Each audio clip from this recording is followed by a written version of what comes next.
Hello students, topic for today's class is acid, bases and salt, and in its first part you will get to learn about acids and bases, indicators and neutralization. जैसा कि आप सबको पता होगा lemon, tomato, oranges taste sour, इन सब का taste कैसा होता है? सोर होता है because they contain citric acid. ठीक है, इसलिए इनका टेस्ट कैसा होता है? सॉर टेस्ट होता है. And on the other hand अगर आप केक के अंदर बेकिंग सोडा की क्वांटिटी जो है वो इंक्रीज कर देते हैं, उसकी जो अमाउंट है वो इंक्रीज कर देते हैं, तो उसका टेस्ट कैसा हो जाता है? Bitter. This is because baking soda is a base. क्योंकि बेकिंग सोडा क्या है? एक बेस है और इसी वजह से केक का जो टेस्ट है बेकिंग सोडा की अमाउंट बढ़ने से बिटर हो जाता है. तो इस बात से आपको ये पता चल गया होगा कि एसिड जो है वो कैसा टेस्ट करते हैं? सॉर. एंड बेस जो है वो कैसा टेस्ट करते हैं? Bitter. Acids and bases, the substance that taste sour are called acids. जैसा कि मैंने बताया आपको, जो सब्सटेंस सॉर टेस्ट करते हैं उनको कहा जाता है एसिड्स. उनका नेचर कैसा होता है? एसिडिक नेचर होता है. And the term acid is derived from a Latin word acere which means sour, जिसका मतलब ही क्या होता है? सॉर होता है. एग्जाम्पल दे रखे हैं acidic substance are curd. Curd में कौन सा एसिड होता है? Lactic acid. Lemon juice and tomato containing citric acid and vinegar containing acetic acid. The substance that taste bitter, जैसा कि मैंने बताया, जिस सब्सटेंस कोई भी सब्सटेंस अगर बिटर टेस्ट करता है तो वो क्या होगा? बेस होगा. और उसका नेचर कैसा होगा? बेसिक नेचर होगा. They are slippery to touch. अगर हम उनको टच करते हैं तो वो कैसे होंगे? स्लिपरी होंगे. एग्जाम्पल दे रखा है बेकिंग सोडा. बेकिंग सोडा में क्या होता है? Sodium hydrogen carbonate, milk of magnesia, soap, lime water containing calcium hydroxide and house hold cleanser. ये सब क्या होते हैं? बेस होते हैं. Indicators, substances that are used to indicate whether a substance is acid or base are known as indicator. Indicators क्या होते हैं? वो substance जो ये बताते हैं कि ये एक substance जो है वो acid है या base है, तो इस चीज को जो indicate करता है वो होता है indicators. They change their color on addition of solution containing an acid or basic substances. अगर एसिडिक सॉल्यूशन है या बेसिक सॉल्यूशन है, उसमें अगर हम इंडिकेटर ऐड करेंगे तो वो क्या कर जाते हैं? कलर चेंज कर जाते हैं. या फिर इंडिकेटर में हम क्या डाल देते हैं? एसिड या बेस डालते हैं तो वो उसका कलर चेंज करेगा.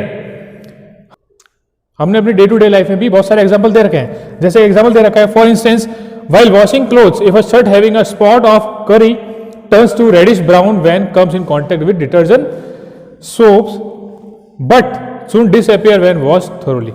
जैसा आपने देखा होगा, आपके अगर क्लोथ पे सब्जी गिर जाती है, कुछ करी गिर जाती है, हल्दी के दाग लग जाते हैं, जैसे आपके कपड़ों पे करी गिर जाती है या फिर कोई भी सब्जी गिर जाती है जिसमें हल्दी हो, तो जब उसको वॉश किया जाता है तो उसका कलर रेडिश ब्राउन कलर का हो जाता है. और उसको अगर और उसको वॉश करेंगे तो वो निकल भी जाता है, लेकिन स्टार्टिंग में उसका कलर कैसा हो जाता है? रेडिश ब्राउन हो जाता है वॉश करने पे. तो ऐसा होता क्यों है? This is due to the presence of base in detergent. क्योंकि डिटर्जेंट में क्या होता है? डिटर्जेंट सोप जो होते हैं उनमें क्या होता है? बेस होता है. इस वजह से वो कलर चेंज करता है. और वो किसका कलर चेंज होता है? टर्मरिक इंडिकेटर का. टर्मरिक क्या है? एक तरह का इंडिकेटर है जो कि कलर चेंज करता है जब उसमें हम क्या ऐड करते हैं? बेस. और बेस क्या हमने ऐड किया है? Detergent soap. There are several types of indicators used in day to day life. Some of them are litmus paper और solution, phenolphthalein and china rose. ये सारे एग्जांपल्स हैं इंडिकेटर्स के जो हम यूज करते हैं. Litmus test. लिटमस टेस्ट में क्या होता है? Litmus is the most commonly used natural indicator available as strips of paper और सॉल्यूशन. लिटमस क्या होता है? एक तरह का पेपर स्ट्रिप होता है या फिर सॉल्यूशन होता है जिसको हम इंडिकेटर के जैसे यूज करते हैं. कहां से एक्सट्रैक्ट किया जाता है? From lichen. It turns to red on addition of an acidic solution and turns blue on addition of an basic solution. जैसा कि आप देख सकते हैं, ये क्या है? लेमन. इसमें क्या होता है? एसिड. और बेकिंग सोडा, इसमें क्या होता है? बेस. जब ये लिटमस स्ट्रिप जो है इसके टच करूंगा मैं तो इसका कलर कैसा हो जाएगा? रेड कलर हो जाएगा. और अगर मैं किसी बेस के टच कर रहा हूं तो उसका कलर कैसा हो जाएगा? ब्लू कलर हो जाएगा। चाइना रोज इंडिकेटर दे रखा है। Another natural indicator use to determine whether a substance is acidic और बेसिक इज चाइना रोज। एक और एग्जांपल दे रखा है चाइना रोज, जो ये बताता है कि डिटरमाइन करता है weather a substance is acidic और बेसिक। ठीक है, तो हमने क्या किया है, चाइना रोज को वार्म वाटर में डाला है, तो इससे क्या बन गया है, एक चाइना रोज का सॉल्यूशन बन गया है, वाटर बन गया है, जिसके ड्रॉप्स अगर एसिड में डालते हैं तो उसका कलर कैसा हो जाता है, पिंक कलर का हो जाता है। और अगर हम उसको बेसिक सॉल्यूशन में डालते हैं उसके ड्रॉप्स चाइना रोज के, तो उसका कलर कैसा हो जाता है, ग्रीन कलर का हो जाता है। Phenolphthalein is an another indicator giving a pink colour in case of basic solution and remaining colourless in case of acidic solution. अगर हम फिनोप्थिलीन को बेसिक सॉल्यूशन में डालते हैं तो उसका कलर कैसा हो जाएगा, पिंक कलर हो जाएगा। और अगर हम उसको एसिडिक सॉल्यूशन में डाल रहे हैं तो उसका वो कैसा रहेगा, कलरलेस रहेगा, उसका कुछ कलर चेंज नहीं होगा, वो कलरलेस रहेगा एसिडिक सॉल्यूशन में। Neutralisation, the reaction between an acidic and a base to give a salt and water is known as neutralisation reaction. Neutralisation reaction क्या होती है, जब हम एसिड और बेस का रिएक्शन करवाते हैं तो वो क्या मिलेगा, उससे हमको रिजल्ट क्या मिलेगा, हमको प्रोडक्ट क्या मिलेगा, सॉल्ट और साथ ही साथ वाटर। इसको कहा जाता है न्यूट्रलाइजेशन रिएक्शन। जैसे एग्जांपल दे रखा है NaOH बेस है and add drops of dilute HCl। अब HCl क्या है, एसिड है। जब हम इन दोनों को रिएक्शन करवाते हैं तो क्या मिलेगा हमको, NaCl। NaCl क्या है, सॉल्ट होता है, सोडियम क्लोराइड प्लस H2O, जो को हमको क्या मिलेगा, वाटर की फॉर्म में मिलेगा, लिक्विड मिलेगा हमको। तो इस तरीके से न्यूट्रलाइजेशन रिएक्शन कंप्लीट होती है। न्यूट्रलाइजेशन रिएक्शन में क्या होगा, एसिड और बेस कंबाइंड होंगे और हमको क्या मिलेगा, सॉल्ट प्लस वाटर मिलेगा। Therefore, suffering from acidity, it is prescribed to take antacid which are bitter in taste, that is they are base। जब हम एसिडिटी से सफर करते हैं तो हमको क्या दिया जाता है, एंटासिड दिया जाता है, जो कि क्या है, एक बेस है। और जैसे ही हमारी बॉडी में जाता है एंटासिड, तो वो क्या करता है, न्यूट्रलाइज करता है। ठीक है, हमारी स्टमक में जो एक्सेस एसिड रिलीज हो रहा है उसको क्या करता है, न्यूट्रलाइज करता है और उसको कन्वर्ट कर देता है सॉल्ट एंड वाटर में। Neutralisation in everyday life. अब देखते हैं हमारी एवरीडे लाइफ में न्यूट्रलाइजेशन कैसे कहां कहां होता है। इनडाइजेशन, जैसा कि आपको पता है हमारी बॉडी में क्या रिलीज होता है, हाइड्रोक्लोरिक एसिड रिलीज होता है स्टमक में टू डाइजेस्ट फूड। अगर ये एक्सेस अमाउंट में रिलीज होता है तो फिर हमको इनडाइजेशन की प्रॉब्लम हो जाती है और उसके लिए हम क्या लेते हैं, एंटासिड लेते हैं, such as milk of magnesia containing magnesium hydroxide. ये क्या है, एक तरह का एंटासिड है या बेस बोल सकते हैं, and effective in neutralising the effect of excessive acid. ठीक है, फिर उसको क्या करता है, ये एंटासिड हमारी बॉडी में जो एक्सेस एसिड जो रिलीज हो रहा है उसको न्यूट्रलाइज कर देता है और कन्वर्ट कर देता है इनटू सॉल्ट एंड वाटर।